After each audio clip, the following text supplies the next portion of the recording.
কিচ্ছু না, এটা পরিকল্পিতভাবে এই ঘটনাটাকে জিইয়ে রাখা হলো। বেলডাঙ্গা কিচ্ছু এমন হয়নি যার জন্য এতদিন ইন্টারনেট পরিষেবা বন্ধ করার প্রয়োজন ছিল। চ্যালেঞ্জ করছে, আমার কাছে সব খবর চলে এসছে। বেলডাঙ্গার যিনি থানার দায়িত্ব, তিনি তৃণমূলের নেতা, তাদের প্রশ্রয়, তাদের যোগ সাজসে এই ঘটনা এত বিস্তার হয়েছে, এত ভয়ঙ্কর চেহারা নিয়েছে। কিচ্ছু হয়নি। সেখানকার হিন্দু, সেখানকার মুসলমান, তারা কেউ এই দাঙ্গা চায় না, তারা কেউ অশান্তি চায় না। আমি কেউ দায়িত্ব নিয়ে বলছি আপনাদেরকে, যে কোনো হিন্দুকে জিজ্ঞেস করবেন, যে কোনো মুসলমানকে জিজ্ঞেস করবেন। বেলডাঙ্গায় ঘিরে আছে সমস্ত মুসলমান। বেলডাঙ্গা শহরকে 80 থেকে 90% মানুষ সেখানটায় মুসলমান সম্প্রদায়।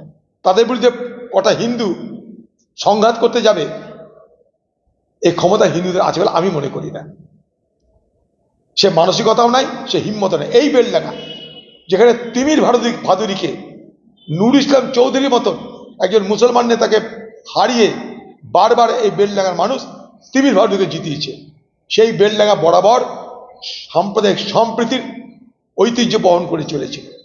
সে কার্তিক লড়াই হোক, ঈদ হোক, বকরিদ হোক, সেখানে আজ এই বাতাবরণ তৈরি হলো। তার একটাই কারণ, তৃণমূল এবং প্রশাসনের, সেখানকার স্থানীয় নেতাদের যোগসাজশ। যেমন করে রামনবমীর দিনে শক্তিপুরে দাঙ্গা লাগানো হয়েছিল রাজনৈতিক ফয়দা তোলার জন্য, অধীরচৌধুরীকে হারানোর জন্য, ঠিক একই কায়দায় বেলডাঙ্গায় কার্তিক পুজোর দিনে, কার্তিক লড়াইয়ের দিনে এই ঘটনা ঘটানো হলো। যে ঘটনাটা ঘটিয়েছে, যার দ্বারা এই ঘটনা ঘটেছে, সে ডেকোরেটর একজন মুসলমান। খোঁজ দিয়ে দেখুন আপনারা। অথচ ঘুরিয়ে ফিরিয়ে সেখানে দাঙ্গা লাগানোর চেষ্টা করা হচ্ছে। সামান্য কিছু শতাংশ হিন্দু বাস করে সেখানে, বাইরে এত হাজার হাজার মানুষ এসছে। একটা সুন্দর উৎসব, হিন্দু মুসলমান সকলের যোগদান। আজকে যদি হিন্দুদেরকে মুসলমানরা রক্ষা না করতো, সহযোগিতা না করতো, ওখানে অনেক বড় ঘটনা ঘটে যেত। আমি সেখানকার হিন্দু মুসলমান উভয়কেই তাই হাত জোর করে এই গণ্ডগোল যখন চলছে, উত্তেজনা যখন চলছে, হাত জোর করে অনুরোধ করেছিলাম, আপনারা শান্ত হন, সম্প্রীতি বজায় রাখুন। খামোখাই ইন্টারনেট বন্ধ করে দিল। বাংলার মুখ্যমন্ত্রী কোনো স্টেটমেন্ট নেই কেন? হ্যাঁ, মণিপুর কি বহরমপুর এক হয়ে গেছে? মণিপুরে ইন্টারনেট বন্ধ ছিল কারণ ওখানে জাতি দাঙ্গা, হাজার হাজার মানুষ ঘর ছেড়ে পালিয়েছে, মহিলা শিশু ধর্ষণ হচ্ছে, খুন হচ্ছে। মেতি এবং কুকি, দুই সম্প্রদায়ের মধ্যে, দুটো জাতির মধ্যে সংঘর্ষ, সেখানে শয়ে শয়ে আর্মস আছে, সেখানে ইন্টারনেট বন্ধ, তাও মাত্র 6টা থেকে 7টা জেলায়। সেটা মেনে নেওয়া যায় যে হ্যাঁ, ওখানে ইন্টারনেট বন্ধ হতে পারে। অবশ্যই মণিপুর সরকারের ব্যর্থতা, কেন্দ্রের ব্যর্থতা মণিপুর সামলাতে। একথা আমরা একবার না হাজারবার বলেছি। আমার পার্টি প্রত্যেক দিন এই কথা বলছে।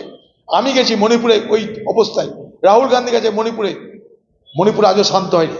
কিন্তু বহরমপুরে ও মুর্শিদাবাদে কি এমন ঘটলো যে যেটা মণিপুরে প্রয়োগ হয়েছে সেটা বহরমপুর মুর্শিদাবাদে প্রয়োগ করতে হবে?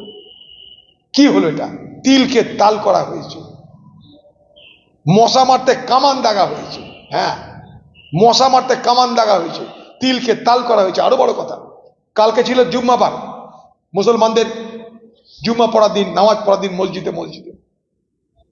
সেই জুম্মাবারের আগে হঠাৎ করে মসজিদের মৌলানা মৌলবীদেরকে ডেকে তাদেরকে বলা হচ্ছে সাম্প্রদায়িক সম্প্রীতি বজায় রাখতে হবে। সেখানটায় মসজিদে নিরাপত্তা রক্ষীদের মোতায়েন করা হয়েছে। কি আলোচনা করেছে সেটা শোনার জন্য। জেনে রাখুন এগুলো। আমি মনে করি কোনো মসজিদ খুদবাতে, কোনো মসজিদ তার উপাসনার সময়, প্রেয়ারের আগে পরে কোথাও কোনোদিন কোনো সাম্প্রদায়িক উত্তেজনার আলোচনা করতে পারে না। সাম্প্রদায়িক হিংসা লাগানোর কোনো কথা বলতে পারে না। যদি বলে তাহলে সেটা মসজিদকে অপমান করায়, খোদা তালাকে অপমান করায়। সেটা কোনো মুসলমান করবে বলে আমার বিশ্বাস করি না। কিন্তু সেখানে পুলিশের ভরসা নাই।